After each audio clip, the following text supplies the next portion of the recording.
Let all things their Creator bless, and worship Him in humbleness. Oh, praise Him, hallelujah.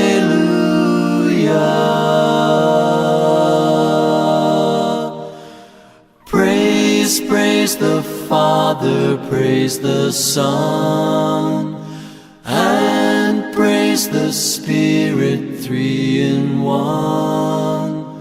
Oh, praise Him, oh, praise Him. Alleluia, alleluia, alleluia.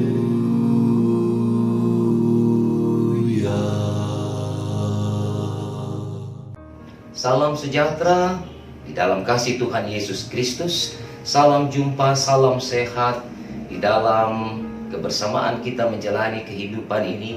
Kita bersyukur Tuhan mengantar kita untuk memasuki minggu yang baru hari ini, 9 Agustus 2020.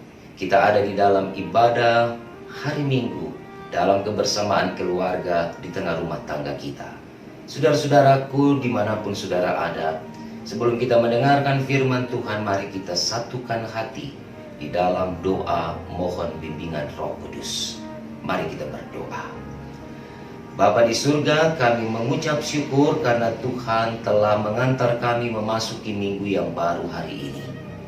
Dan untuk mengawali seluruh aktivitas kami di sepanjang minggu ini, kami mau melandasi seluruh kegiatan-kegiatan kami di dalam firman Tuhan yang akan menjadi landasan di tengah-tengah kehidupan kami sebagai umat-Mu. Tuhan, bimbinglah kami, tuntunlah kami dengan Roh Kudus, agar kami mampu untuk mengerti dan melakukan sabda-Mu dalam hidup kami. Bersabdalah bagi kami ya Kristus, kami siap mendengarkan firman-Mu. Amin. Bapak Ibu, saudara-saudara yang diberkati dan dikasihi Tuhan Yesus Kristus, pembacaan Alkitab pada hari ini terambil dari surat Efesus pasal yang ketiga, ayat 1 sampai ayatnya yang ke-13. Efesus pasal 3, ayat 1 sampai ayat yang ke-13 menyatakan bagi kita.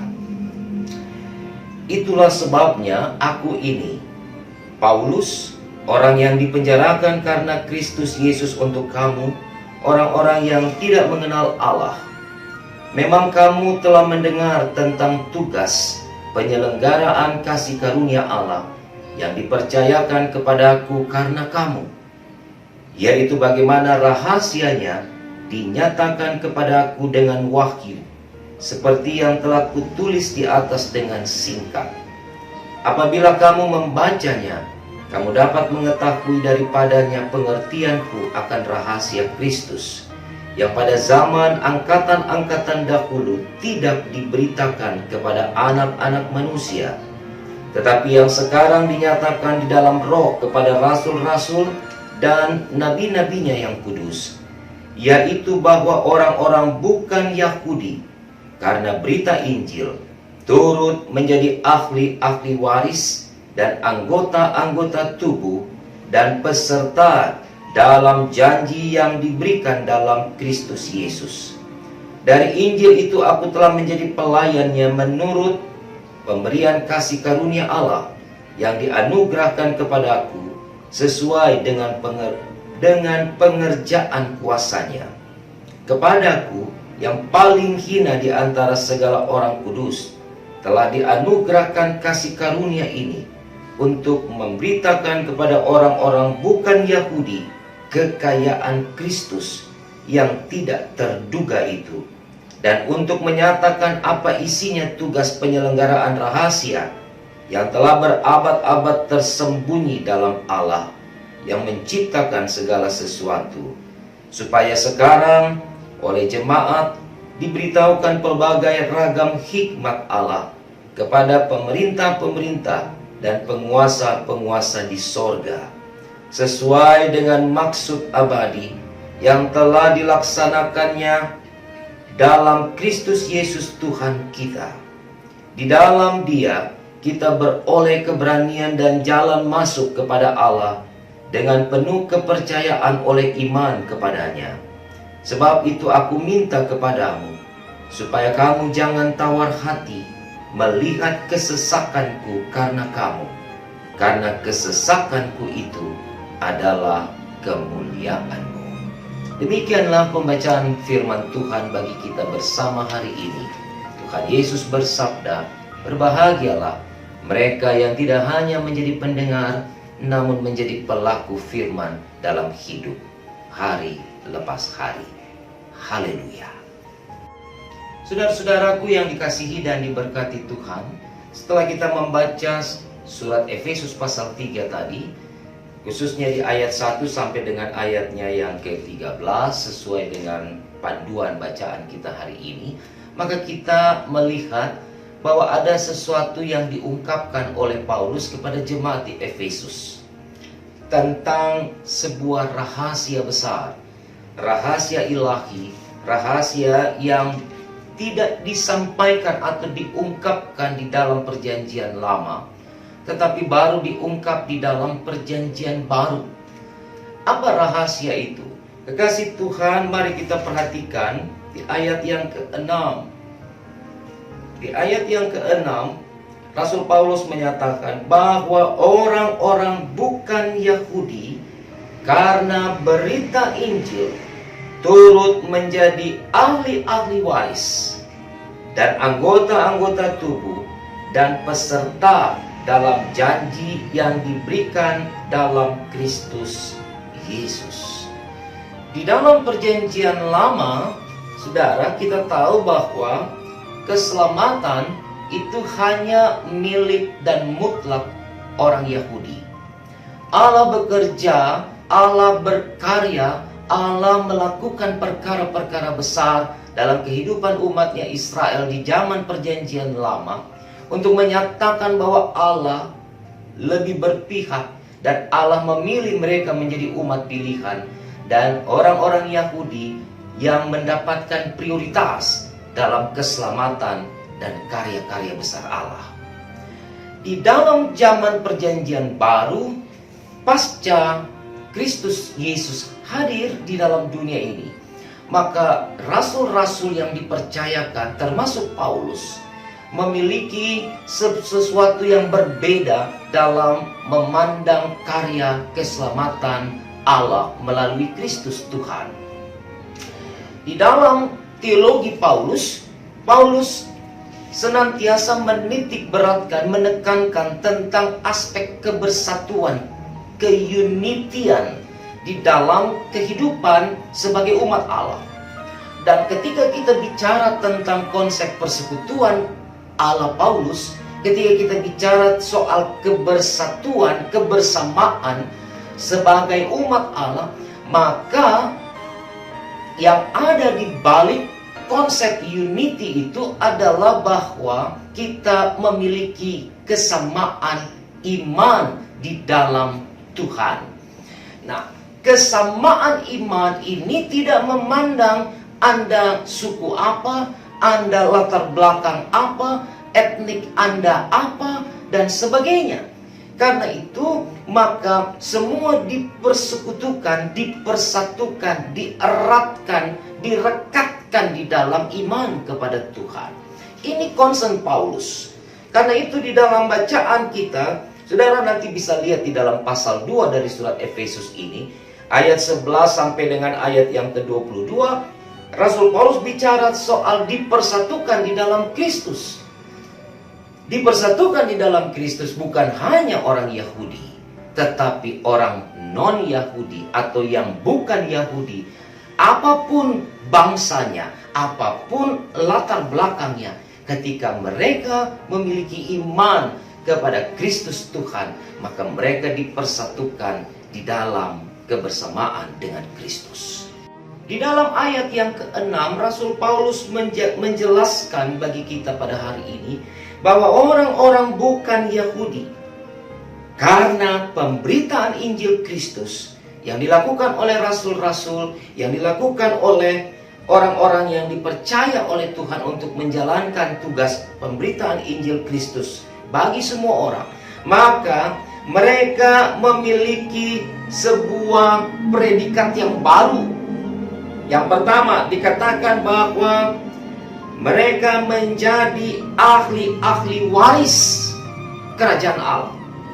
Yang kedua, mereka orang-orang non-Yahudi atau bukan Yahudi juga masuk menjadi anggota-anggota tubuh Kristus.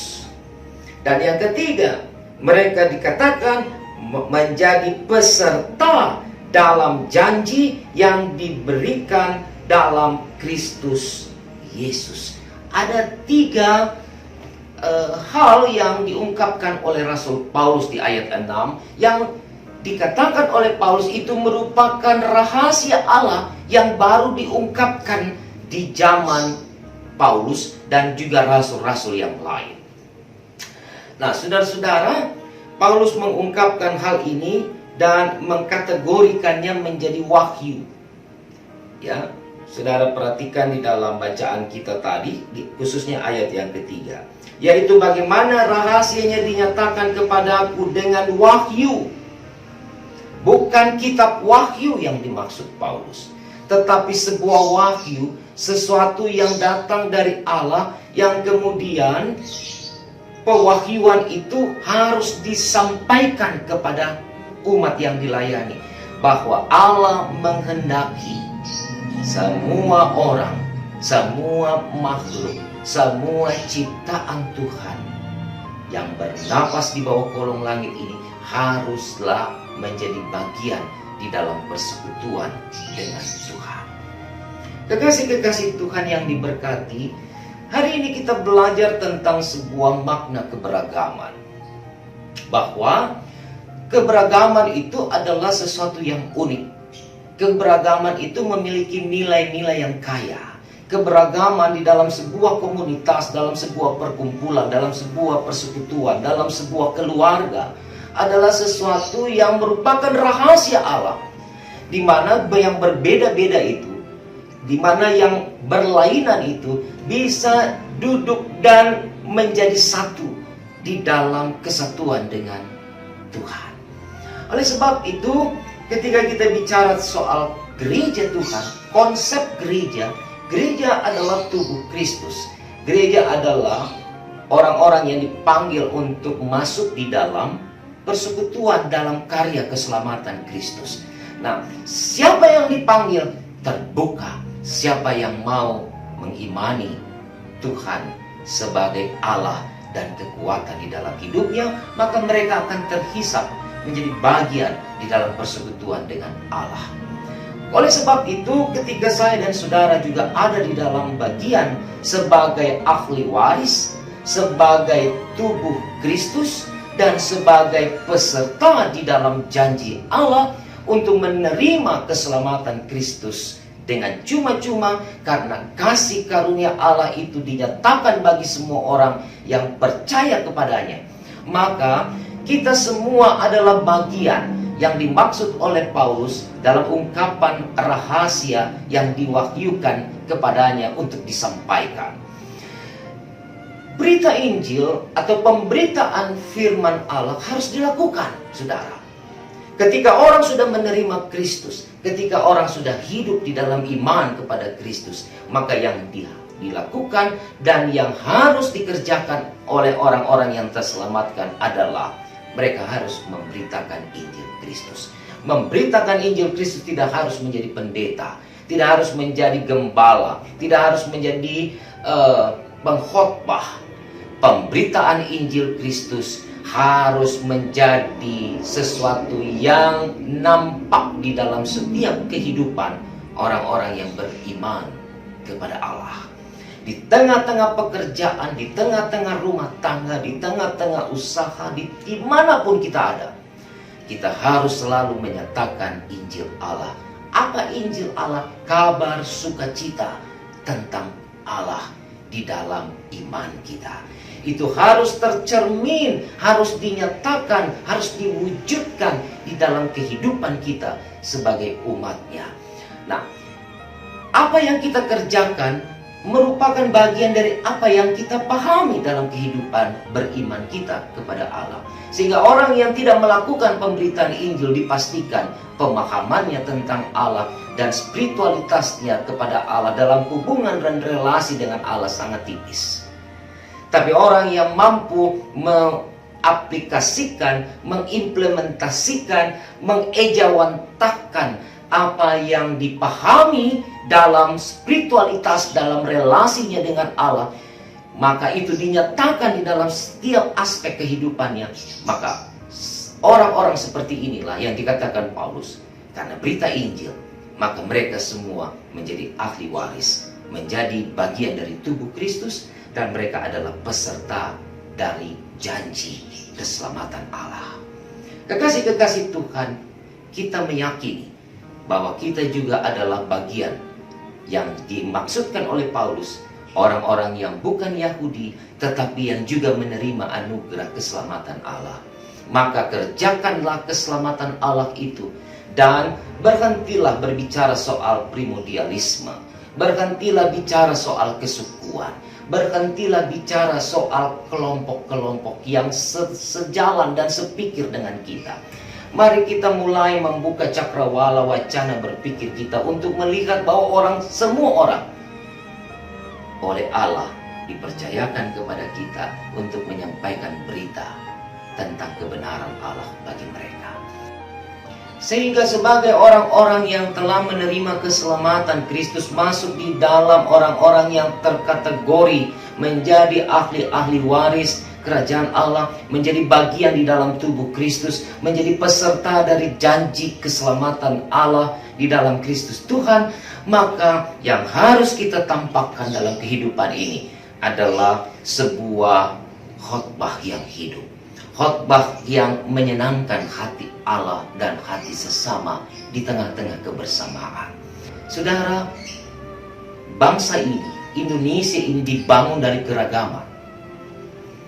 Ketika tahun ini kita ada di dalam usia 75 tahun sebagai sebuah bangsa yang besar, maka yakinilah bahwa Indonesia tidak akan menjadi seperti ini, tidak akan menjadi besar jika ia tidak dibangun di dalam keragaman.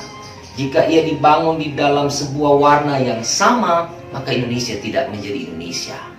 Nah, di dalam konteks kita ada di dalam keragaman itulah, maka gereja terpanggil untuk selalu menghadirkan nilai-nilai keadilan, nilai-nilai kebenaran, nilai-nilai kejujuran di tengah-tengah kebersamaan kita dengan orang lain.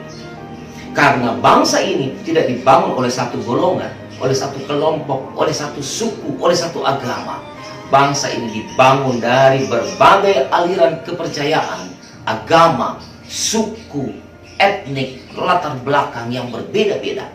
Tetapi di dalam keberbedaan itu, di dalam keragaman itulah kita melihat bagaimana Tuhan berperan untuk memerdekakan Indonesia pada 17 Agustus 1945 itu.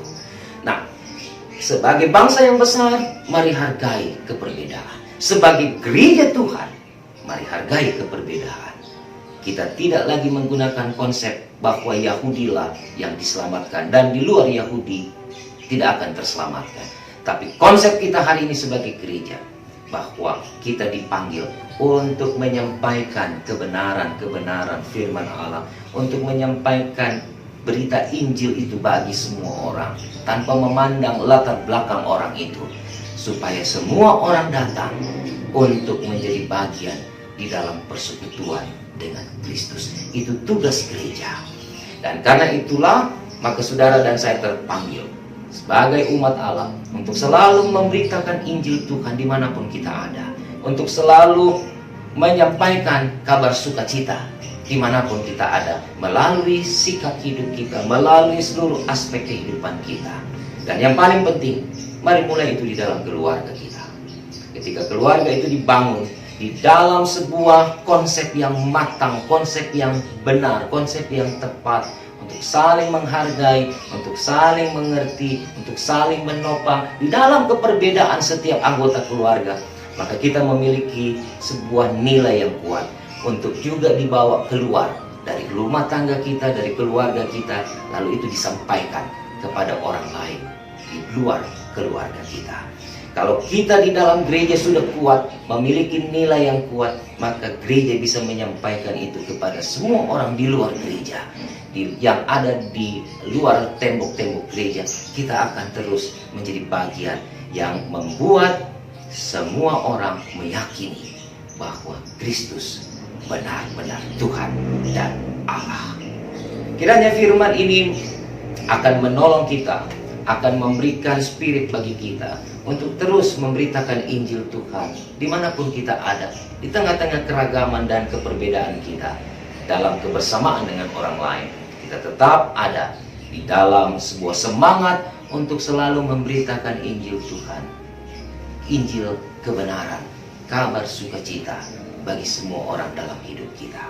Tuhan Yesus memberkati saudara. Amin.